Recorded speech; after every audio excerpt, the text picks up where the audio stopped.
कल भी शुरुआत दिल्ली से की थी। कल रात तक किसी को पता नहीं था कि देश की राजधानी दिल्ली की कमान किसके हाथों में जाएगी, लेकिन आज ऐलान हो गया है। नाम आ गया है, आतिशी दिल्ली की नई मुख्यमंत्री होंगी। नमस्कार, मैं हूं ज्ञानेंद्र तिवारी और आप देख रहे हैं विस्तार न्यूज पर आपका अपना शो सीधे मुद्दे की बात। हर दिन आपको बताता हूं कि कौन सी वो खबर है जो 8 से 9 बजे के बीच आप देखने वाले हैं। देश, मध्य प्रदेश और छत्तीसगढ़ की वो तमाम खबरें जिसको देखकर आपको ये लगे कि हां, आज की तो मुख्य खबरें यही है। तो चलिए सबसे पहले आपको बता देता हूं कि कौन कौन सी खबर है। आज सीधे मुद्दे की बात में शुरुआत दिन की 2 बड़ी खबरों से करेंगे। पहली खबर में बात प्रधानमंत्री आवास योजना की करेंगे। आज 26 लाख लाभार्थियों को उनके घरों की चाबियां सौंप दी गई हैं। मतलब 26 लाख परिवारों को उनके सपनों का घर मिल गया है, उनका नए घर में प्रवेश हुआ है। वहीं दूसरी ओर राजधानी दिल्ली में आतिशी का सीएम हाउस में गृह प्रवेश का ऐलान भी हो गया। भाई साहब, बड़ी खबर है, बड़ी खबर है। दिल्ली की नई मुख्यमंत्री आतिशी होंगी। देश की राजधानी अब आतिशी संभालेंगी। बस इसीलिए आज सबसे पहले आपको यही खबर दिखाऊंगा।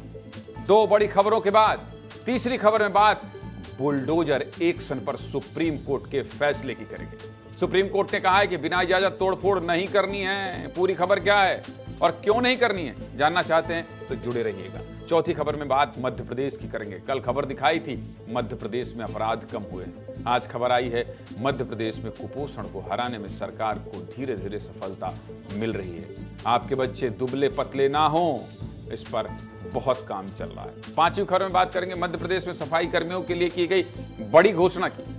मुख्यमंत्री डॉक्टर मोहन यादव ने कह दिया है, सफाई कर्मी ध्यान दो, अच्छा काम करो, भूना सुलो। अच्छी पहल है, मध्य प्रदेश देश के लिए मॉडल बन सकता है। छठी खबर में बात करेंगे रायपुर की। घायलों को बचाओ और हीरो बन जाओ। आज ऐसी ही तस्वीर आई है, घायलों को बचाने वालों को अवार्ड मिला है। पूरी खबर बताएंगे, पोस्टर लगेगा, पोस्टर, जुड़े रहिएगा। और आखिर में बात करेंगे आपके स्वास्थ्य की। आप कितने फिट हैं, जानना चाहते हैं तो जुड़े रहिएगा, विस्तार से बताएंगे। फिलहाल चलिए विस्तार से खबरों की शुरुआत करते हैं। 8 से 9 खबरों के बुलेटिन में आज क्या क्या है वो सब कुछ दिखा देते हैं। तो पहली खबर केजरीवाल की आतिशी पारी। और आतिशी पारी क्यों कह रहे हैं हम? देखिए, इसके 2 मायने हैं। इसके 2 मायने हैं। 2 मायने क्या है? एक तो ये कि आतिशी मुख्यमंत्री बन गई हैं और दूसरी कि राजधानी के मुख्यमंत्री पद से मुक्त हो गए हैं अरविंद केजरीवाल और अब आतिशी मतलब तेजी से बल्लेबाजी करेंगे। किसके लिए? आम आदमी पार्टी को और मजबूत करने के लिए पूरे देश में। देश की राजधानी दिल्ली की कमान आतिशी के हाथों में सौंप दी गई। 3 दिन से चल रही मंथन के बाद आज दिल्ली में आम आदमी पार्टी की विधायक दल की बैठक हुई। बैठक में सर्वसम्मति से आतिशी को विधायक दल का नेता चुन लिया गया। विधायक दल की बैठक में खुद अरविंद केजरीवाल ने आतिशी के नाम का प्रस्ताव रखा। इसके बाद शाम को अरविंद केजरीवाल ने अपनी पूरी कैबिनेट के साथ दिल्ली के उपराज्यपाल विनय सक्सेना से मिलकर अपना इस्तीफा सौंप दिया। आतिशी का शपथ ग्रहण अभी बाकी है, लेकिन मुख्यमंत्री पद के लिए नामित होते ही आतिशी के नाम पर राजनीति शुरू हो गई। बीजेपी और खुद आपकी राज्यसभा सांसद स्वाति मालीवाल ने आतिशी को आतंकी अफजल गुरु के हिमायती परिवार का बताकर निशाना साधा है। दूसरी ओर कांग्रेस कह रही है, सीएम कोई भी बने, दिल्ली में लूट और डकैती जारी रहेगी। पहले रिपोर्ट देख लीजिए, उसके बाद विस्तार से चर्चा करेंगे। दिखाइए रिपोर्ट।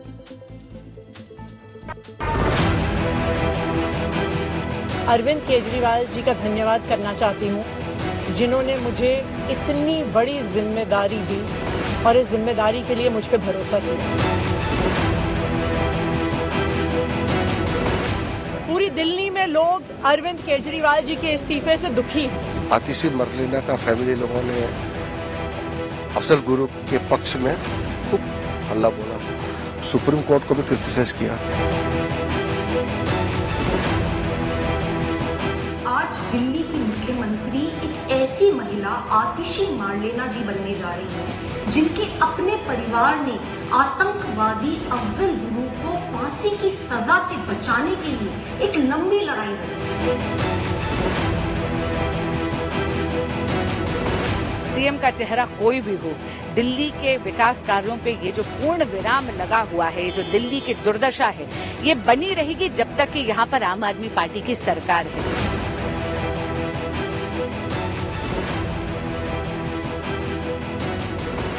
कुछ नहीं सर, मेरे लिए तो निरर्थक चीज है।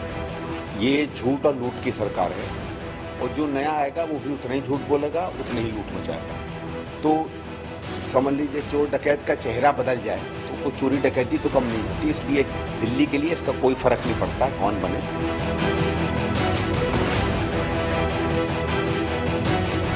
मैं आज ये जरूर कहना चाहती हूँ आम आदमी पार्टी के सभी विधायकों की तरफ से, दिल्ली की 2 करोड़ जनता की तरफ से, कि दिल्ली का एक ही मुख्यमंत्री है और उस मुख्यमंत्री का नाम अरविंद केजरीवाल है। मुख्यमंत्री के लिए आतिशी के नाम पर मुहर तो लग गई, लेकिन खुद आतिशी कह रही हैं दिल्ली के सीएम तो एक ही हैं, अरविंद केजरीवाल। ये कौन सी बात हुई भाई? मुख्यमंत्री आप बन गई हैं, कह रही हैं केजरीवाल। ये ठीक बात नहीं। मतलब समझ रहे हैं, आतिशी सिर्फ नाम की मुख्यमंत्री रहेंगी। अगर आतिशी ऐसा कह रही हैं तो संवैधानिक पद होता है, मजाक नहीं होता है। ऐसा मैं नहीं, खुद आम आदमी पार्टी के नेता कह रहे हैं। सौरभ भारद्वाज ने तो यहां तक कह दिया मुख्यमंत्री कोई भी बने केजरीवाल के खड़ाऊ रखकर ही शासन चलाएंगे। अब इस पर बीजेपी ने भी पलटवार किया है और कह दिया है आम आदमी पार्टी एक महिला को प्रॉक्सी सीएम बना रही है। सुना दीजिए क्या कह रहे हैं भारतीय जनता पार्टी के लोग, सुनाइए। ये बात कोई मायने नहीं रखती कि कौन आदमी उस मुख्यमंत्री की कुर्सी पे बैठेगा, क्योंकि मैंडेट अरविंद केजरीवाल का है। जब तक केंद्र सरकार चुनाव नहीं कराती, चुनाव आयोग चुनाव नहीं कराता, जो हम चाहते हैं जल्द से जल्द हो जाए, तब तक हम में से एक साथी उस कुर्सी पे बैठेगा। ऐसे बैठेगा जैसे भरत भगवान राम के सिंहासन पे खुद ना बैठ के उनकी खड़ाव रख के जो है शासन चलाते थे। जो भी मुख्यमंत्री बनेगा वो तो केवल खड़ाऊ सीएम बनेगा, वो तो केवल अरविंद केजरीवाल के लिए स्टॉप गैप अरेंजमेंट बनकर सीएम बनेगा। ये कहने का काम मैंने नहीं बल्कि सौरभ भारद्वाज ने किया है। आपने एक महिला को तो मुख्यमंत्री बनाया, पर साथ ही साथ उस महिला को लेम डक मुख्यमंत्री, प्रॉक्सी मुख्यमंत्री और डमी मुख्यमंत्री साबित करने का काम भी आम आदमी पार्टी के नेताओं ने किया। ये दुर्भाग्यपूर्ण है। अब खड़ाऊ सरकार की बात उठी तो बीजेपी ने एक के बाद एक पलटवार शुरू कर दिया।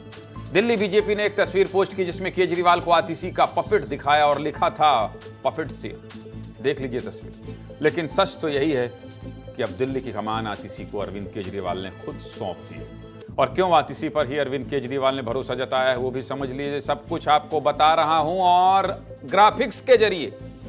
आतिशी अरविंद केजरीवाल की करीबी और सबसे भरोसेमंद महिला नेता हैं। जब अरविंद केजरीवाल जेल में थे तब पार्टी को मजबूती से रखा, मजबूती से स्टैंड रखा और पार्टी की हर बात जनता तक पहुंचाई। सिसोदिया जेल गए तो शिक्षा समेत 6 अहम मंत्रालय की जिम्मेदारी मिली। 6 मंत्रालय सिसोदिया के जेल जाने के बाद। इतना ही नहीं, 2013 में आम आदमी पार्टी ने जब सबसे पहले मैनिफेस्टो ड्राफ्ट जारी किया था तो उसमें आतिशी को भी जगह दी गई थी। आप समझ गए आतिशी का महत्व, आतिशी का काम करने का तरीका। जब दिल्ली के डिप्टी सीएम और शिक्षा मंत्री मनीष सिसोदिया जेल गए तो आतिशी को ही शिक्षा मंत्री की जिम्मेदारी दी गई। मतलब मनीष सिसोदिया के बाद सबसे बड़ी जिम्मेदारी संभालने के लिए अरविंद केजरीवाल ने आतिशी पर ही भरोसा जताया। आतिशी के पास मौजूदा समय में 14 मंत्रालय हैं। बाप रे बाप, कितने? 14 मंत्रालय। और अब दिल्ली के मुख्यमंत्री अरविंद केजरीवाल भी इस्तीफे के बाद दिल्ली की सत्ता संभालने के लिए आतिशी पर ही भरोसा जताया है। इतना ही नहीं, आपको याद होगा जब 15 अगस्त को दिल्ली में झंडा फहराने पर सियासत चल रही थी तब भी अरविंद केजरीवाल ने आतिशी पर ही भरोसा जताया। मतलब समझ गए क्यों बन रही है मुख्यमंत्री? सब कुछ आप समझ गए। चलिए और एक बार बता देता हूं। आतिशी साल 2013 में आम आदमी पार्टी से जुड़ी, उनके बारे में सब कुछ जान लीजिए। साल 2015 से लेकर 2018 तक दिल्ली के तत्कालीन शिक्षा मंत्री मनीष सिसोदिया की सलाहकार के तौर पर काम कर रही थी। सब कुछ बता रहा हूं, समझ जाइए आतिशी को क्यों मिली है कमान। आतिशी पार्टी की राजनीतिक मामलों की समिति की भी सदस्य हैं। पार्टी के बहुत अहम रोल है। 2020 में पहली बार दिल्ली के कालकाजी इलाके से विधायक चुनी गई थी आतिशी और पहली बार विधायक बनी आतिशी। पहले मंत्री और अब मुख्यमंत्री बनने जा रही हैं। और क्या वजह हो सकती है? इसके लिए हमने वरिष्ठ पत्रकार उमेश चतुर्वेदी से बात की है। राजनीति के जानकार हैं, अंदर की खबर बताएंगे, विश्लेषण करेंगे। सुना दीजिए क्या कह रहे हैं उमेश चतुर्वेदी। आपने ध्यान दिया होगा कि भारतीय जनता पार्टी ने अपना सदस्यता अभियान फिर से शुरू किया है और उस सदस्यता अभियान की कमान दिल्ली में स्मृति ईरानी को दिया है। तेज तर्रार महिला चेहरे को आगे किया, क्योंकि आप जानते हैं कि दिल्ली में केजरीवाल का सबसे बड़ा वोट बैंक अभी महिलाएं हैं। आतिशी स्मृति ईरानी के बरक्स एक तेज तर्रार और महिला चेहरा हो सकती हैं, इसलिए उनको आम आदमी पार्टी ने आगे किया है। उमेश चतुर्वेदी जी कह रहे हैं दिल्ली की सियासत में स्मृति ईरानी की सक्रियता बढ़ गई है। दिल्ली में पली बढ़ी पूर्व केंद्रीय मंत्री स्मृति ईरानी राजधानी में पार्टी के सदस्यता अभियान से संबंधित कार्यक्रमों में सक्रिय रूप से शामिल होती नजर आ रही हैं, जिसे अगले साल होने वाले विधानसभा चुनाव से जोड़कर देखा जा रहा है। समझ रहे हैं आप, दिल्ली में महिला वोटर्स की अहम भूमिका है, इसलिए कयास लगाए जा रहे हैं कि बीजेपी ने भी अपनी एक तेज तर्रार महिला नेता को दिल्ली की राजनीति में फिर से उतार दिया है। और यह भी एक वजह हो सकती है कि आम आदमी पार्टी ने भी अपनी तेज तर्रार महिला नेता आतिशी को दिल्ली का मुख्यमंत्री बनाने का फैसला कर महिलाओं को साधने की एक और कोशिश की है। समझ गए आप? देश की राजधानी दिल्ली के नाम सबसे लंबे समय तक राज करने वाली महिला मुख्यमंत्री का रिकॉर्ड दर्ज है। शीला दीक्षित दिल्ली की दूसरी महिला मुख्यमंत्री थी और 15 साल 25 दिन तक राज करती रही, जबकि दिल्ली की पहली मुख्यमंत्री सुषमा स्वराज थी और अब तीसरी बार दिल्ली को महिला मुख्यमंत्री मिल रही है। और इसके साथ ही दिल्ली सबसे ज्यादा महिला मुख्यमंत्री देने वाला राज्य बन गया है। देश में कोई भी ऐसा राज्य नहीं है जहां 3 अलग अलग पार्टियों से 3 महिला मुख्यमंत्री सीएम बनी हों। दिल्ली की सत्ता तक पहुंचने के लिए महिलाओं को साधना क्यों जरूरी है, यह भी समझा देता हूं। समझ लीजिए, दिल्ली में कुल वोटर्स 1,47 लाख से ज्यादा हैं, जिनमें महिला वोटर्स की संख्या करीब 70 लाख है। समझ रहे हैं? अगर किसी भी पार्टी को सरकार बनानी है तो इन 70 लाख महिलाओं को खुश करना जरूरी है। आपने समझ लिया? सब कुछ समझ लिया क्यों जरूरी है 70 लाख महिलाओं को खुश करना। अगले 5 महीने में दिल्ली में चुनाव होने हैं। ऐसे में आतिशी आम आदमी पार्टी की तरफ से एक मजबूत महिला चेहरा के तौर पर चुनावी मैदान में होंगी। और जब पार्टी में अरविंद केजरीवाल, मनीष सिसोदिया, सत्येंद्र जैन, संजय सिंह जैसे सभी बड़े नेताओं पर आरोप लग चुके हैं, तो ऐसे में साफ छवि वाली आतिशी के मुख्यमंत्री रहते आप चुनाव लड़ती है तो फायदा हो सकता है। कोई आरोप नहीं है आतिशी के ऊपर। आतिशी के सीएम बनने के बाद दिल्ली की जनता क्या कह रही है वो भी तो मैं हर दिन आपको सुनाता हूं। सुनाइए जनता क्या कह रही है भाई। महिला आ रही है, महिला सब कुछ समझती है, सोचती है, अच्छी बात है हमारे लिए। अगर वो महिलाओं के से रिलेट करेंगे और उनकी प्रॉब्लम्स को अगर वो एक्चुअली में कंसिडर करके उस पर काम करेंगे तो अच्छी बात है। आतिशी बन गई है। मैं तो सिर्फ केजरीवाल जी को ही जानता हूँ जो कि बहुत ही अच्छा काम करते हैं। अब आतिशी कौन, इनको भी देखते हैं क्या काम करती हैं ये। लेकिन मेरा तो सपोर्ट था केजरीवाल जी जेल से ही सरकार चलाते तो ज़्यादा बेटर रहता। मैं सौरभ भारद्वाज को देख रहा था, बिकॉज जिस समय अरविंद केजरीवाल जेल में थे तो उस समय दोनों एक्टिव थे, तो he is like according to me ज़्यादा कैपेबल थे। हर इंसान सोच तो रहा है मगर कोई कुछ बोल नहीं रहा, क्या हो रहा है समझ में नहीं आ रहा किसी को। मगर ये था कि केजरीवाल जी के प्रूफ भी मिलना चाहिए तो हम मानेंगे कि उन्होंने कुछ करा है घोटाला। केजरीवाल आतिशी को बना दे, वही काम है जैसे लालू यादव बिहार में इस्तीफा दे दिया तो राबड़ी बना दिया।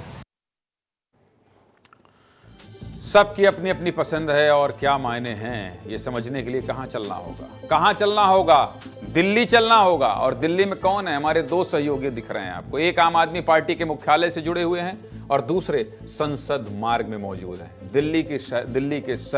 दिल्ली शहर में सड़कों में घूम रहे हैं, पार्टी दफ्तर जा रहे हैं और पूछ रहे हैं।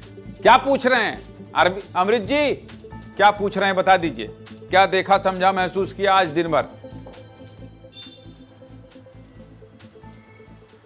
ज्ञानेंद्र जी, आज जो दिल्ली की हलचल रही वो कई मायनों में खास रही। एक तरफ जहां अरविंद केजरीवाल ने एलजी के सामने जाकर अपना इस्तीफा सौंपा है, वहीं पे आतिशी ने वहां पे अपने सरकार बनाने का दावा भी पेश किया है। अब देखना है कि एलजी जो है उनको वक्त कब देते हैं। जो सबसे बड़ी बात है कि इसको लेकर के आम आदमी पार्टी की तरफ से विधानसभा सत्र के लिए डेट भी निर्धारित कर दिया गया है। 26-27 तारीख तय की गई है कि इस दिन विधानसभा का सत्र होगा। उसके पहले अब देखना होगा कि यहाँ के एलजी वीके सक्सेना जो है वो सरकार बनाने के लिए आतिशी को कब आमंत्रित करते हैं। इसके लिए एक संवैधानिक प्रक्रिया है, उसे पूरी करनी होगी। वीके सक्सेना इसके लिए उन्हें इजाजत जो है राष्ट्रपति से लेनी होगी। राष्ट्रपति को ये भेजेंगे, अनुशंसा करेंगे और राष्ट्रपति की मंजूरी के बाद ही वो तारीख मुकर्रर करेंगे। यानी कि दिल्ली के गलियारे में अंदाजा लगाया जा रहा है कि अगर सही सब कुछ जो है तय कार्यक्रम के हिसाब से चलता है तो 2-4 दिन के भीतर ही शपथ ग्रहण की प्रक्रिया भी एक तरह से शुरू हो जाएगी। तो कुल मिलाकर के देखा जाए कि अब यहाँ पे बात टिक गई है कि अरविंद केजरीवाल का जो पार्टी है आम आदमी पार्टी, आतिशी के नेतृत्व में नई सरकार का गठन कब होता है। लेकिन इतना तो तय हो गया है ज्ञानेंद्र जी कि आतिशी के जरिए आम आदमी पार्टी ने अपनी चुनावी रणभेरी आज से ही बजा दी है। एक बिगुल आज से ही फूंक दिया गया है, क्योंकि आतिशी ने जो अपनी ठीक है, अच्छी बात बता रहे हैं आप। आदर्श आप कहां थे दिन भर और आज क्या देखा सुना आपने? भारतीय जनता पार्टी अभी तो शपथ भी नहीं लिया आतिशी ने और हमलावर है।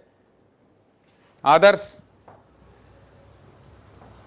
बिल्कुल ज्ञानेंद्र जी, आज हम न सिर्फ अरविंद केजरीवाल के मुख्यालय पर थे, अरविंद केजरीवाल के घर के बाहर मौजूद थे, बल्कि एलजी से लेकर तमाम पार्टी गतिविधियों को कवर कर रहे थे। आपने इससे पहले एक बात बताई कि आखिर क्यों ये महत्वपूर्ण है आतिशी मरलेनी को बनाना, क्योंकि आधी आबादी उनके साथ जुड़े, ऐसा आम आदमी पार्टी चाहती है। लेकिन इसमें मैं एक बात और जोड़ना चाहता हूं, क्योंकि पिछले 1 से 1.5 सालों से लगातार आम आदमी पार्टी की शराब नीति को लेकर, क्योंकि शराब सस्ती होने की वजह से महिलाएं जो हैं बेहद नाराज़ थी। ऐसा इसलिए क्योंकि उनके घर पे आमतौर पर निश्चित तौर पर जो लोग थे वो कम पैसे में शराब मिलने की वजह से शराब पीकर आते थे। ऐसे में ये नाराज़गी बहुत ज़्यादा आम आदमी पार्टी झेल रही थी। तो कहीं ना कहीं आतिशी मरलेनी को सीएम बनाने का फैसला इसलिए भी देखा जा रहा है कि कहीं आने वाले दिनों में जो महिलाओं की नाराजगी है उसको खत्म किया जाए। ज्ञानेंद्र जी, चलिए आप दोनों का शुक्रिया, नजर बनाए रखिए अमृत तिवारी, आदर्श सिंह, और जो भी डेवलपमेंट होगा, क्योंकि अमृत अभी जो बोल रहे थे कि सब कुछ ठीक रहा तो आमंत्रित करेंगे राज्यपाल आतिशी को मुख्यमंत्री का दावा पेश करने के लिए। सब कुछ ठीक रहा में बहुत बड़ा प्रश्न चिन्ह है। वैसे तो शुभकामनाएं आतिशी को, आम आदमी पार्टी को। चलिए आप दोनों को भी बहुत शुभकामनाएं और बहुत शुक्रिया। अगली खबर क्या है? अगली खबर डालिए भाई। जन्मदिन हो तो प्रधानमंत्री मोदी जैसा। अब आप कहेंगे इसमें क्या है भाई, इसमें क्या है? जन्मदिन हो तो प्रधानमंत्री मोदी जैसा। बहुत बड़ी सौगात मिली है। आज प्रधानमंत्री नरेंद्र मोदी का जन्मदिन है। जन्मदिन की शुभकामनाएं मोदी जी।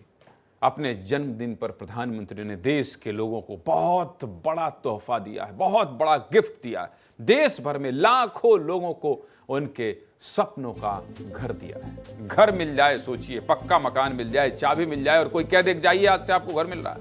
कितनी बड़ी खुशखबरी है। इसलिए मैं कह रहा हूं कि अगर जन्मदिन हो तो प्रधानमंत्री नरेंद्र मोदी जैसा है। और क्या क्या मिला है? मध्य प्रदेश, छत्तीसगढ़ के लोगों को क्या क्या मिला है? कितने लोगों को आशियाना मिल गया है? कितने लोगों को छत मिल गई है? कितने लोगों को नया मकान मिला है? सब कुछ जाना है तो चलिए अब खबर की शुरुआत कर देते हैं। जन्मदिन के मौके पर प्रधानमंत्री मोदी ने 14 राज्यों के 26 लाख लाभार्थियों को उनके घरों की चाबियां सौंपी हैं। इसके अलावा करीब 10 लाख लाभार्थियों को मदद राशि की पहली किस्त भी जारी कर दी गई है। 3180 करोड़ रुपए की पहली किस्त सीधे लाभार्थियों के बैंक खातों में ट्रांसफर की गई है, सीधे। मध्य प्रदेश में 50,000 लोगों को सरकार ने गृह प्रवेश कराया है। कितने? 50,000। वहीं छत्तीसगढ़ में विधानसभा चुनाव में प्रधानमंत्री आवास बहुत बड़ा मुद्दा था, इसलिए छत्तीसगढ़ में 1,60,000 से ज्यादा लोगों को घर की चाबी सौंप दी गई है, मतलब चाबी दे दी गई है। अपना घर हो, झुग्गी झोपड़ी में रह रहे लोगों को पक्की छत मिल जाए, सोचिए इससे बड़ा तोहफा क्या हो सकता है। ये 2 तस्वीरें देख लीजिए, मध्य प्रदेश और छत्तीसगढ़ की तस्वीर दिखा रहा हूं। एक साथ 26 लाख लोगों को घर मिला है, अपनी छत मिली।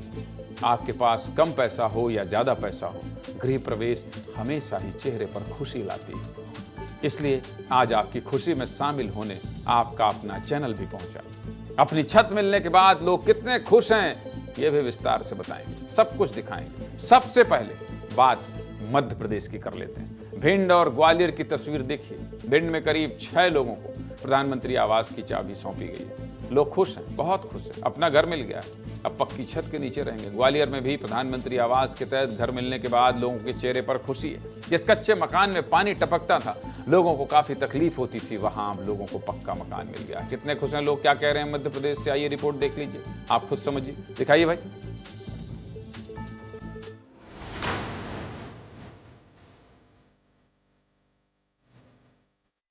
मध्य प्रदेश में 51,000 परिवारों को चाबी सौंपी है। 1 BH का फ्लैट है, देख सकते हैं किचन है। इस आवास की आप देख सकते हैं कि बालकनी है, यहाँ पर टाइल्स लगाई गई है पूरे तरीके से। यहाँ पर जो फेसिंग का काम है वो लगातार चल रहा है। इसके अलावा यहाँ पर बाथरूम है, इसके अलावा टॉयलेट है। मेरे जीवन का बहुत बड़ा सपना आज पूरा हुआ है। मैं अपने जीवन में कभी अपना खुद का घर बनाने की सोच भी नहीं सकता था, जो कि आज मुझे मोदी जी के सौजन्य से मिला हुआ है। जब से बन रहा तब से तो और खुशी नहीं, हम तो 15 साल रहे खुले में। बहुत बधाई आप लोगों को आपके नए घर के लिए। मध्य प्रदेश के बाद अब बात छत्तीसगढ़ की कर लेते हैं। छत्तीसगढ़ में 1,60,000 लोगों को पक्का मकान मिला है। बड़ा आंकड़ा है, बहुत बड़ा आंकड़ा है। और मैं आपसे कह रहा हूं, विधानसभा चुनाव में ये वादा प्रधानमंत्री मोदी और अमित शाह ने हर मंच से किया था। भारतीय जनता पार्टी का बहुत बड़ा एजेंडा था कि जैसे ही सरकार बनेगी, गरीबों को पक्का मकान देंगे, उनको उनकी छत देंगे। सबसे पहले एक खूबसूरत तस्वीर देखिए, रायपुर के इंडोर स्टेडियम की तस्वीर है। पीएम आवास के लाभार्थियों को यहां सिर्फ घर की चाबी नहीं मिली है भाई साहब, खुद प्रदेश के मुख्यमंत्री विष्णुदेव साय ने लाभार्थियों के पैर धोकर अभिनंदन किया है। विधानसभा चुनाव में भी बीजेपी ने हर चुनावी रैली में पक्का घर देने का वादा किया था, जैसा कि मैं आपको खबर की शुरुआत से बता रहा हूं। और 10 महीने के अंदर ही सरकार ने 1,60,000 लोगों को पक्का मकान दे दिया। और यह आंकड़ा धीरे धीरे बढ़ने ही वाला है। घर मिलने के बाद छत्तीसगढ़ में लोग कितने खुश हैं। मध्य प्रदेश के लोगों की खुशी आपने देख ली, छत्तीसगढ़ के लोगों की खुशी नहीं देखना चाहते हैं? मैं दिखाऊंगा, दिखाइए भाई छत्तीसगढ़ के लोग क्या कह रहे हैं।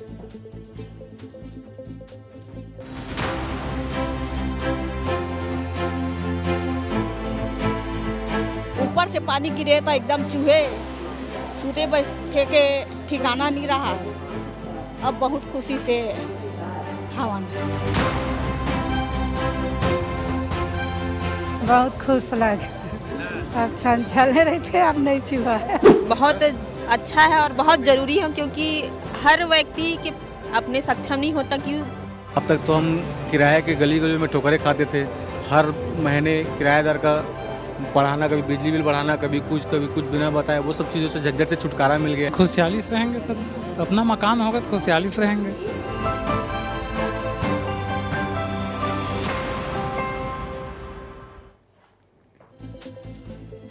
मुख्यमंत्री आपके पैर धोएं और आपको कहें ये चाबी ले लो, आपका घर है।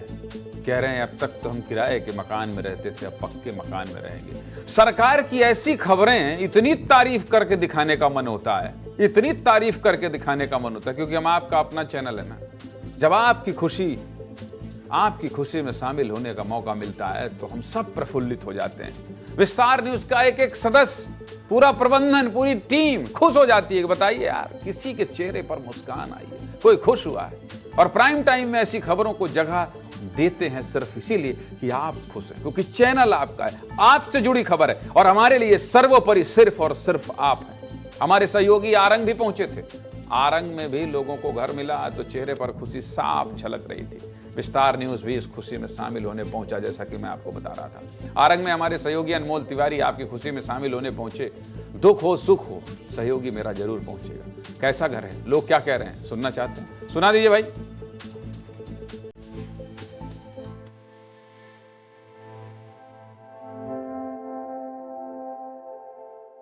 मुख्यमंत्री विष्णुदेव साय ने आज गरीब परिवारों को प्रधानमंत्री आवास योजना के तहत बने आवास को सौंपा है। हमारे साथ लाभार्थी भी हैं जिनको ये आवास मिला है। घर जो है वो पूरा बनकर तैयार हो गया है। पहले हम लोग कच्चे मकान में रहते थे तो बारिश के दिनों में बहुत दिक्कतें आती थी। अब बढ़िया से रह सकते हैं, बच्चों को पढ़ा लिख सकते हैं। प्रधानमंत्री को हम लोग धन्यवाद करते हैं कि हम लोग को आवास मिला। फैमिली भी बहुत बड़ी है कि रहने का दिक्कत हो रहा था, और पानी जब बरसात बारिश वारिश होता था तो ऊपर से पानी टपकते थे। मैं प्रधानमंत्री जी को और मुख्यमंत्री जी को सही दिल से धन्यवाद देना चाहूँगा। बहुत तकलीफ थी, भर जाता था घर पानी से, अभी ठीक ठाक है।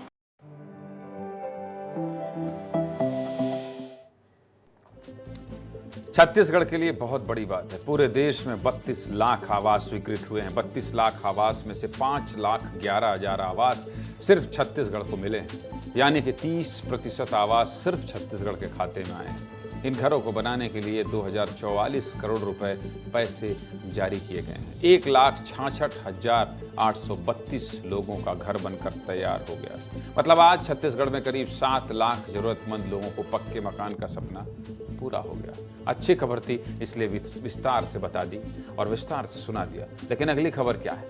अगली खबर दिखाना पड़ेगा। दिखाइए भाई। बुलडोजर चलाने वाले अब थोड़ा रुक जाइए। आप जैसे स्टीयरिंग में जाते हैं और सीधे घर में जाते हैं, भरभरा गिरा देते हैं, थोड़ा रुकना पड़ेगा। ब्रेक लग गया। किसने लगाया? सुप्रीम कोर्ट ने। पूरी खबर क्या है? बुलडोजर एक्शन पर सुप्रीम कोर्ट का बहुत बड़ा फैसला आ गया। सुप्रीम कोर्ट ने कहा है कि बिना इजाजत तोड़फोड़ नहीं करनी। सुप्रीम कोर्ट ने बुलडोजर एक्शन पर रोक लगा दी है। पूरी खबर क्या है? विस्तार से बता देता हूं। बीते कुछ सालों से आप देख ही रहे हैं कि बुलडोजर और राजनीति एक साथ चल रही है। ऐसे में बुलडोजर एक्शन पर सुप्रीम कोर्ट के फैसले के बाद फिर देश में बुलडोजर का मुद्दा गर्मा गया है। दिल्ली, यूपी, मध्य प्रदेश, छत्तीसगढ़, राजस्थान जैसे राज्यों का कनेक्शन बुलडोजर से जुड़ा हुआ है। इतने राज्यों में बुलडोजर एक्शन का असर है तो विस्तार से तो बात करनी पड़ेगी भाई साहब। पिछले कुछ सालों में बुलडोजर एक्शन में तेजी आई है। हत्या, दुष्कर्म, पथराव, लूट जैसी घटनाओं में बुलडोजर एक्शन देखने को मिला है। लेकिन आज सुप्रीम कोर्ट ने बुलडोजर एक्शन पर रोक लगा दी है। ये रोक 1 अक्टूबर तक लगाई गई है। हालांकि कोर्ट ने साफ किया है कि ये आदेश अवैध निर्माण पर लागू नहीं होगा। मामले की सुनवाई करते हुए जस्टिस BR गवई और जस्टिस KV विश्वनाथन की बेंच ने यह फैसला दिया है। बता दें कि जमीयत उलेमाए हिंद ने बुलडोजर एक्शन के खिलाफ याचिका दाखिल की थी सुप्रीम कोर्ट में, जिस पर सुप्रीम कोर्ट में सुनवाई चल रही थी। सुप्रीम कोर्ट इसी पर सुनवाई कर रहा था। बुलडोजर को लेकर हमेशा राजनीति गरमाई रहती है। सरकार और विपक्ष में बयानबाजी चलती रहती है, चाहे मध्य प्रदेश की छतरपुर की घटना की बात हो या उत्तर प्रदेश के अयोध्या की घटना का। विपक्ष हमेशा सरकार पर हमलावर रहा है। ऐसे में सुप्रीम कोर्ट के फैसले पर राजनीति न हो ही नहीं सकता। इस फैसले के बाद विपक्ष के कई नेताओं ने सरकार पर जमकर निशाना साधा है। उत्तर प्रदेश की पूर्व मुख्यमंत्री अखिलेश यादव और कांग्रेस प्रवक्ता सुप्रिया सिनेत ने क्या कहा है सुप्रीम कोर्ट के इस फैसले के बाद, सुनना जरूरी है। सुनाइए। बुलडोजर न्याय नहीं हो सकता है। बुलडोजर अनकॉन्स्टिट्यूशनल था। बुलडोजर लोगों को डराने के लिए था। बुलडोजर जानबूझ करके विपक्ष की आवाज को दबाने के लिए था। मैं धन्यवाद और बधाई दूंगा सुप्रीम कोर्ट के इस फैसले को, जिसने बुलडोजर को रोकने का काम किया है।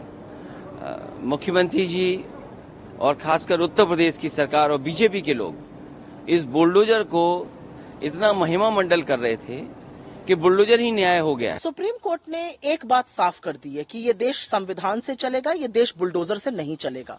सुप्रीम कोर्ट की टिप्पणी, सुप्रीम कोर्ट का फैसला, सुप्रीम कोर्ट का वक्तव्य उन सब लोगों पर एक करारा तमाचा है जो न्यायपालिकाओं, कोर्ट कचहरी को ताक पे रख के बुलडोजर की गंदी राजनीति कर रहे थे। मेरा अपना मानना है कि सुप्रीम कोर्ट ने नफरत की तरह जो बुलडोजर को यूज किया जा रहा था एक समुदाय विशेष के खिलाफ, एक वर्ग विशेष के खिलाफ, उस पर रोक लगाई है। ये असलियत है कि बुलडोजर चलाने जैसे काम अराजक तत्व, गुंडे, मवाली करते हैं, चुने हुए मुख्यमंत्री नहीं करते हैं। बुलडोजर को लेकर विपक्ष हमेशा बीजेपी सरकार पर सवाल उठाती रही है और अब तो सुप्रीम कोर्ट का फैसला है कि ऐसे घर नहीं तोड़ सकते, तो विपक्ष तो बोलेगा ही। लेकिन इस फैसले पर बीजेपी क्या कह रही है वो भी तो सुनाना जरूरी है। भारतीय जनता पार्टी के लोग क्या कह रहे हैं इस फैसले पर, ये भी सुनाइए भाई।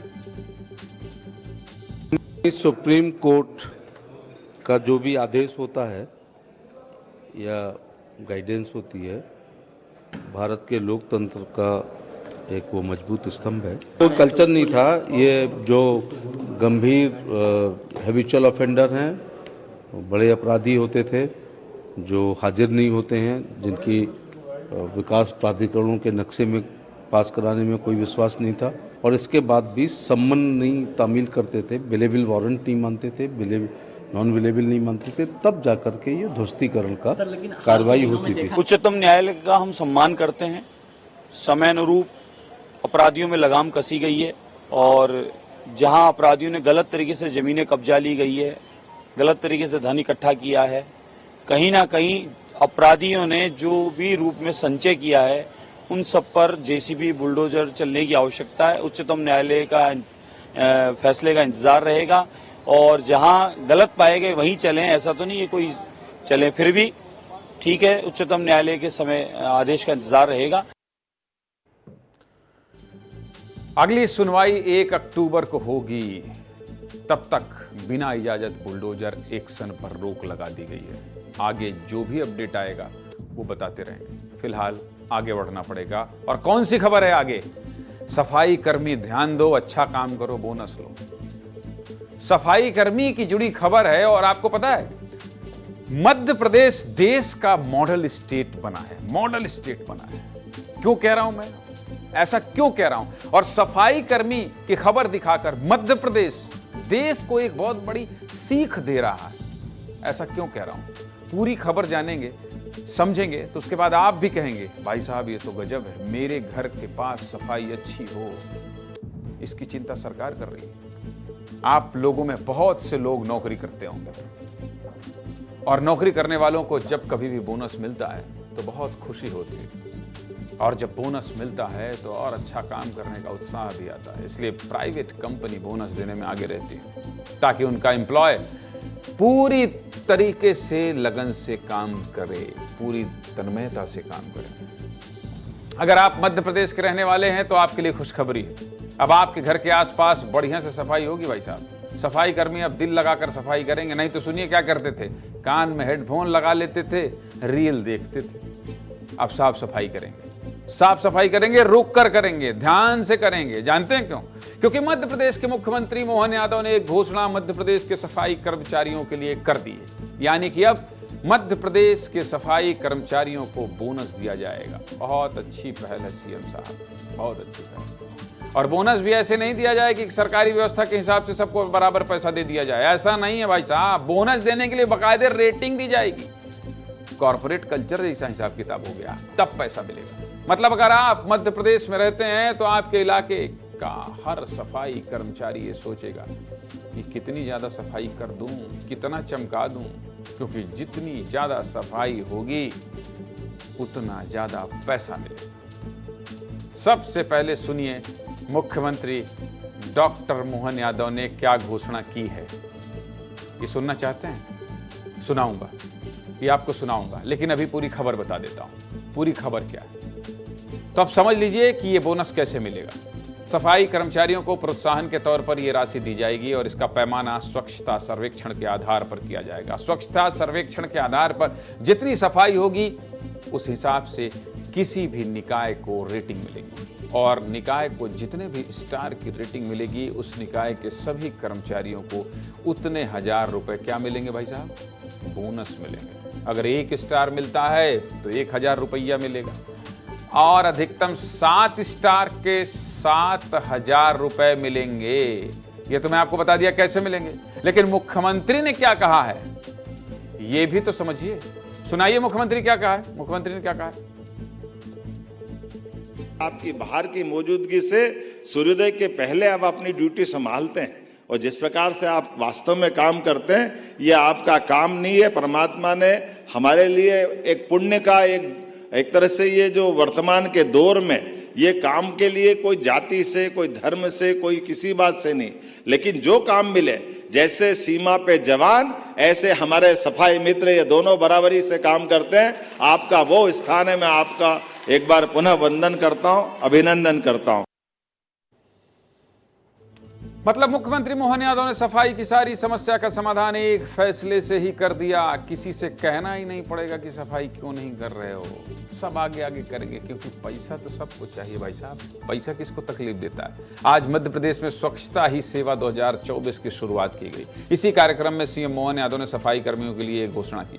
सफाई कर्मचारियों का क्या कहना है, वो खुश हैं कि नहीं, ये भी तो सुनना जरूरी है। सुनाइए जिसके लिए मुख्यमंत्री ने ये कहा है वो क्या कह रहे हैं, सुनाइए। और बहुत अच्छा लगा सुनकर। वो आगे भी ऐसे हम ऐसे काम करेंगे। 2016 से काम कर रहा है। अच्छा लगा भाई साहब। क्या 7 बार तो आ चुका है, 8वीं बार भी नंबर 1 लेकर आएंगे उसको। 7 बार तो हम मेहनत करके ले चुके आए हैं। 7 स्टार कर ही दिया है हमने, अब 8वीं बार फिर लाना चाहते हैं। मुख्यमंत्री जी ने जो आज हमने सुना है, हमको बहुत अच्छा लगा है। घोषणा सुनते हुए हमें बहुत अच्छा लगा। चलिए, आपके घर के आसपास की सफाई और सफाई कर्मियों की खुशखबरी से जुड़ी खबर थी, तो सोचा विस्तार से बता दूं, सब कुछ दिखा दूं। आगे बढ़ना पड़ेगा। और अगली खबर क्या है? अगली खबर है आपके बच्चे दुबले पतले ना हो, इस पर बहुत काम चल रहा है। आज मध्य प्रदेश में बहुत बड़ी बड़ी सौगात मिली है, बहुत बड़ी बड़ी और अच्छे अच्छे आंकड़ा और अच्छे अच्छे डेटा हैं। मध्य प्रदेश की ये वाली रिपोर्ट बहुत सुकून पहुंचा रही है गुरु। कल ही MCRB की रिपोर्ट के बारे में बताया था, अपराधों में भारी गिरावट आई है, ये दिखाया था। आज NFHS यानी नेशनल फैमिली हेल्थ सर्वे की रिपोर्ट पर बात होगी। ये रिपोर्ट कहती है कि मध्य प्रदेश में कुपोषण के मामले में भारी गिरावट आई है। विस्तार से देखना चाहते हैं, चलिए समझा देता हूं। कुपोषण के खिलाफ जंग में पिछले 20 सालों में प्रदेश को बहुत बड़ी सफलता मिली है। कुपोषित बच्चों के आंकड़ों में 45% की कमी आई है। कितने की? 45% की कमी आई है। सब कुछ ग्राफिक्स के जरिए देख लीजिए। NFHS 3 ने जब 2005-06 की रिपोर्ट जारी की थी, उस समय मध्य प्रदेश में उम्र के अनुसार कम वजन वाले बच्चे 60% थे। वहीं जब NFHS 5 ने 2019-2020 में सर्वेक्षण किया, तब यह आंकड़ा घटकर 33% रह गया। 20 साल में राज्य सरकार ने बहुत बड़ी उपलब्धि हासिल कर ली है। अब कुपोषित बच्चों के आंकड़े को लेकर बात करें तो मध्य प्रदेश का स्थान देश भर में 3रा है। इस मामले के जानकार राकेश मालवीय क्या कह रहे हैं, जरा ये भी सुन लीजिए, सुनाइए। हम कह सकते हैं कि पिछले 2 दशकों में बहुत सारा काम सरकार ने, स्वयंसेवी संस्थाओं ने, संगठनों ने, सबने मिलकर किया है। और कुपोषण के हम देखते हैं काफ़ी एक अभियान की तरह रहा है। पहले हम जाते थे फील्ड में तो हमें आंगनवाड़ी वर्कर को खोजना पड़ता था कि गांव में कहाँ हैं, कैसे हैं। लेकिन आज हम देखते हैं कि आंगनवाड़ी वर्कर कुपोषण दूर करने में और बाकी और समस्याओं, सामाजिक समस्याएं, बाल विवाह या इस तरह की और समस्याएं, उसमें भी वो एक सामाजिक कार्यकर्ता की तरह सबसे फ्रंट पर खड़े होकर काम कर रही हैं।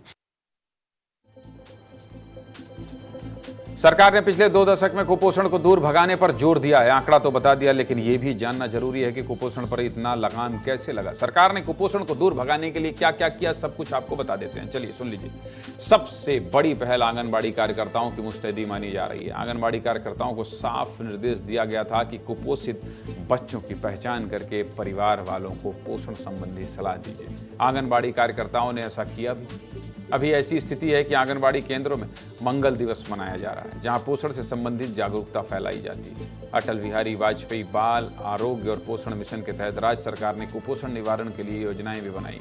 मुख्यमंत्री बाल आरोग्य संवर्धन कार्यक्रम में एम्स के सहयोग से गंभीर कुपोषित बच्चों का प्रबंधन किया जाता है, जहां बच्चों का इलाज और फॉलो अप दोनों होता है। बच्चों का ध्यान कितना दिया जा रहा है, ये कुछ सरकार के प्रयास थे जिससे मध्य प्रदेश से कुपोषण का सफाया हो रहा है। वैसे मध्य प्रदेश सरकार ने कुपोषण उन्मूलन के लिए विजन 2047 के तहत कुछ लक्ष्य भी निर्धारित किया है, वो भी आपको बता देता हूँ। 2025 तक सरकार ने 5 वर्ष से कम उम्र के बच्चों में ठिगनापन, कम वजन, दुबलापन और गंभीर दुबलापन को कम करने का टारगेट रखा है। वहीं 2047 तक सभी प्रकार के कुपोषण को पूरी तरह से खत्म करने का लक्ष्य भी तैयार किया है। कुपोषण के खिलाफ जारी जंग में पूरा देश एक साथ खड़ा है और उम्मीद करिए कि 2047 में विकसित भारत के लक्ष्य के साथ साथ कुपोषण भी देश भर से, प्रदेश से पूरी तरह समाप्त हो जाए। आपके बच्चे दुबले पतले ना हो, इसलिए सरकार चिंता कर रही है। ये खबर आप तक पहुंचाना जरूरी थी। लेकिन अगली खबर छत्तीसगढ़ से है, और खबर क्या है? घायलों को बचाओ, हीरो बन जाओ। क्यों कह रहा हूं ये खबर? जानते हैं क्यों दिखा रहा हूं ये खबर? क्यों दिखा रहा हूं? एक्सीडेंट होता है, आप यात्रा करते हैं, एक्सीडेंट हो जाता है, देखते हैं खून से लथपथ कोई सड़क में गिरा हुआ है, क्या करते हैं आप? देखते हैं, बहुत देर तक रुकते हैं, देखते हैं, सब कुछ देखते हैं, फिर क्या करते हैं? धीरे से सोचते हैं कौन पड़े इस लफड़े में कौन पड़े, चलो चला जाए भाई, भागो, पुलिस के चक्कर में कौन पड़े। अब नहीं जाना है, रुकना है, इंसानियत दिखाना है, मानवता की मिसाल पेश करना है, अच्छा इंसान बनना है। दूसरे की जान अगर आप बचा सकें तो इसमें बुराई क्या है? यही लगता था ना कि पुलिस पूछेगी, पूछताछ होगी, थाना पुलिस होगा, पूछेगी कि तुम कौन हो, कुछ नहीं होगा। हीरो बन जाएंगे, हीरो। पोस्टर छपेगा, पोस्टर छपेगा। रायपुर में नेक इंसानों को सम्मान दिया गया है, मतलब अच्छा काम करने वाले लोगों को रायपुर पुलिस ने अवार्ड दिया है। और ये इसलिए जरूरी है खबर क्योंकि हमसे, आपसे, सभी से जुड़ी है। ये अवार्ड सड़क दुर्घटना में घायलों की जान बचाने वाले लोगों को दिया गया है। ऐसे लोगों को रायपुर एसएसपी ने सम्मानित किया है। अच्छी पहल है, जागरूक करने वाली घटनाएं। देश में सड़क हादसे में रोज कई लोगों की जान चली जाती है। ट्रैफिक नियमों को न मानने और लापरवाही के चलते सड़क दुर्घटनाएं होती हैं, लेकिन सड़क हादसों में हुई मौत की एक और वजह है। दुर्घटना के बाद घायल सही समय पर अस्पताल नहीं पहुंच पाते क्योंकि लोग पुलिस प्रशासन के चक्करों में फंसने से डरते हैं, जिसके चलते सड़क हादसे को अनदेखा करके आगे बढ़ जाते हैं। और ऐसा क्यों करते हैं? ऐसा क्यों करते हैं जानते हैं? जागरूकता की कमी की वजह से करते हैं। और इसीलिए लोगों को जागरूक करने के लिए रायपुर पुलिस ने एक अच्छी पहल की है। जिन लोगों ने सड़क हादसे में घायल हुए लोगों की जान बचाई है, उन लोगों को रायपुर पुलिस ने अवार्ड दिया है, सम्मानित किया है। घायलों की जान बचाने वाले नेक इंसानों को रायपुर एसएसपी संतोष कुमार सिंह ने सम्मानित किया। और बस इतना ही नहीं, इन सम्मानित लोगों का पूरे शहर में बड़े बड़े पोस्टर और होर्डिंग लगाए जाएंगे। इनका लगाया जाएगा। सोचिए, जिन जगहों पर मंत्री, नेताओं और बड़ी बड़ी कंपनियों के होर्डिंग्स लगते हैं, वहां इन 4 लोगों की होर्डिंग्स लगाई जाएगी। एसपी साहब क्या कह रहे हैं पूरे मामले पर, सुन लीजिए। जिले में एक गुड सैमरिटन नाम से हम लोग अभियान चलाते हैं और हर महीने जो सड़क दुर्घटनाओं में अच्छा काम करते हैं, घायलों को मदद करते हैं, उनकी जान बचाने में मदद करते हैं, हॉस्पिटल पहुंचाते हैं या पुलिस को सूचना देके उसमें मदद करते हैं, ऐसे लोगों को हम लोग सम्मानित करते हैं। साथ ही साथ ऐसे अच्छे कामों का प्रचार प्रसार हो, इसके लिए उनकी फ़ोटो होर्डिंग्स में बना करके ज़िले में 4-5 अच्छे जगहों पे उनको हम लोग लगा भी रहे हैं ताकि दूसरे लोग देखें और उससे प्रभावित हों और वैसा काम सभी लोग करें। रायपुर पुलिस ने शानदार काम किया है। किन किन लोगों को सम्मानित किया गया है, उनका नाम भी जान लीजिए। चलिए बता देता हूँ। रायपुर के एसएसपी संतोष कुमार सिंह ने किशन वर्मा, संजय कुमार साहू, निक्की कोसले और गौतम साहू को सम्मानित किया है। देखिए, उधर तो होर्डिंग पोस्टर लगेगा ही, इनाम मिल ही रहा है। इधर हम चैनल वाले भी आपको प्रोत्साहित कर रहे हैं, विस्तार न्यूज भी आपको प्रोत्साहित कर रहा है, सम्मानित कर रहा है, आपकी खबर प्राइम टाइम में दिखा रहे हैं, लोगों को प्रेरित कर रहे हैं कि भाई साहब इनसे प्रेरणा लीजिए, इनसे प्रेरणा लीजिए। ये वो लोग हैं जिन्होंने सड़क दुर्घटना में घायल लोगों को समय से अस्पताल पहुंचाया, जिससे घायलों की जान बचाई जा सके। इन लोगों में से एक गौतम साहू ने सम्मान मिलने पर क्या कहा, सुन लीजिए। देखिए, कभी कोई अच्छा काम कोई करता है, सम्मान होता है तो बहुत अच्छा खुशी होता है। और हम लोग जहाँ भी कोई प्रकार की दुर्घटना घटना होती है, मदद करते हैं। अभी 31 जुलाई की बात है, मैं बिरगांव से अपने घर उरला जा रहा था, तो वहाँ 2 बाइक आपस में टकरा गए थे, वहाँ पड़े हुए थे। मैंने देखा तत्काल उनको और वो 112 में कॉल किया और 112 वाले आए, उसमें डाल के हम लोग अस्पताल तक पहुंचाए। लोगों को मैं यही संदेश देना चाहूँगा कि आपसे जितना हो सके या किसी भी परिस्थिति की बात रहे, लोगों की मदद करनी चाहिए। सही बात कही आपने गौतम भाई, सबको जागरूक होने की और आगे आने की जरूरत है। नितेश गर्ग हमारे सहयोगी हैं, सड़क की बात थी, सड़क पर बैठाकर ही इंटरव्यू कर रहे थे ताकि आप इस बात को समझ पाएं कि सड़क दुर्घटना में अगर आपने जान बचाई है तो आपको सम्मानित किया जाएगा। बहुत बढ़िया नितेश, शाबाश। ये क्यों जरूरी है, ग्राफिक्स के जरिए ये भी जान लीजिए, सब कुछ बता देता हूं आपको। देश में हर साल सड़क दुर्घटना में लगभग 1.5 लाख लोगों की जान चली जाती है। कितने?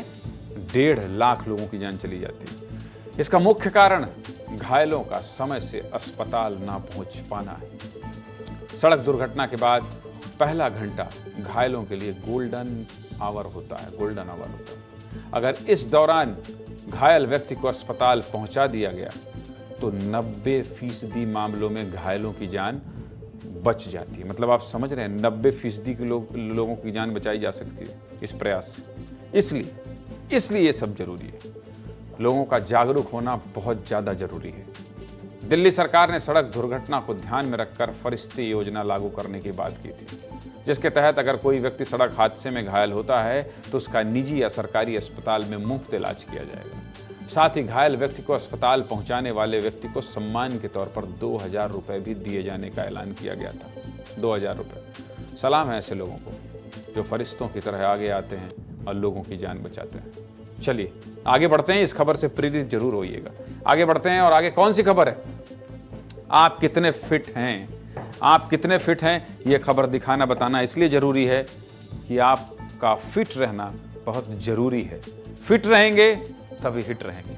आज फिर से आपको सेहत की बात करूंगा, आपके सेहत की बात करूंगा।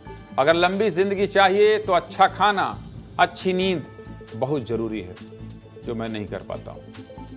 मोटापा दुनिया में बहुत तेजी से बढ़ रहा है और ये मोटा होना कितना हानिकारक है, आज इसी पर रिसर्च लेकर आया हूं। चलिए आपको पूरा रिसर्च बता देता हूं। WHO के आंकड़े के अनुसार दुनिया भर में 40 करोड़ लोग ओवरवेट हैं और हर साल 40 लाख से ज्यादा लोगों की जान इसी मोटापे की वजह से चली जाती है। आप समझ रहे हैं? मोटापे की वजह से 40 लाख बहुत बड़ा आंकड़ा है। 40 लाख बहुत बड़ा आंकड़ा है भाई, इसलिए मोटापे पर बात करना जरूरी है। भारत में कितने लोग मोटापा के शिकार हैं ये भी बता देता हूं। आंकड़ा 2022 का है। भारत में 13 करोड़ लोग ओवरवेट हैं। 13 करोड़ लोग। 1 करोड़ 25 लाख बच्चे मोटापे के शिकार हैं। बच्चों की बात कर रहा हूं। 1 करोड़ 25 लाख बच्चे मोटापे के शिकार हैं। इन बच्चों की उम्र 5 से 19 साल के बीच है। इसमें 70 लाख लड़के हैं और 50 लाख लड़की हैं। लड़कियां सबसे ज्यादा मोटापे को लेकर चिंतित होती हैं। लड़के तो आएं बाएं खाते रहते हैं। महिला पुरुष में सबसे ज्यादा कौन मोटा हो रहा है ये भी जान लीजिए। पुरुष 2 करोड़ 60 लाख और महिला 4 करोड़ 40 लाख हैं। यह आंकड़ा 1990 के मुकाबले 2 गुना बढ़ गया है। मोटा नहीं होना है। आप ओवरवेट हैं कि नहीं जानना चाहते हैं तो ये भी समझ लीजिए। मोटापे को BMI के जरिए पता लगाया जाता है। 15 से 25 BMI वाले को हेल्दी माना जाता है, मतलब स्वस्थ, ठीक है। 25 से 30 को ओवरवेट माना जाता है और 30 से अधिक BMI होने पर गंभीर रूप से मोटापा का शिकार माना जाता है।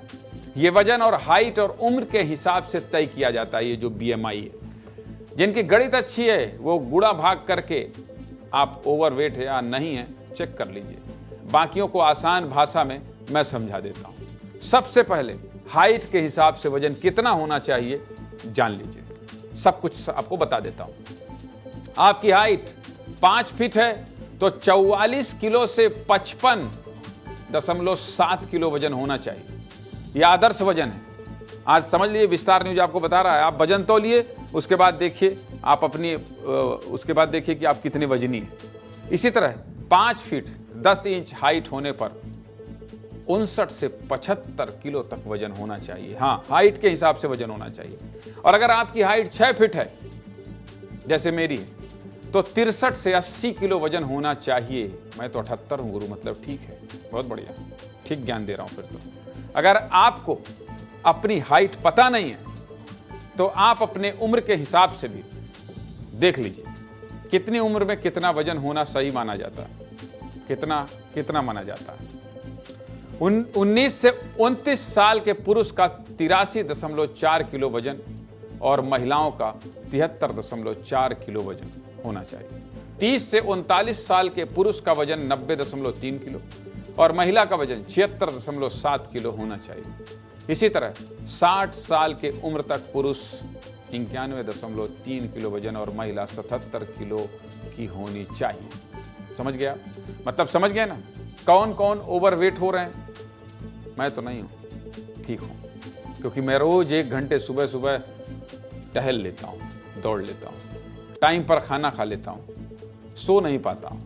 आप लोग अपना ध्यान रखिए, आप लोग अपना ध्यान रखिए। समझ गया? चलिए आगे बढ़ते हैं, और आगे बताएं। आपको एक खबर दिखाई थी।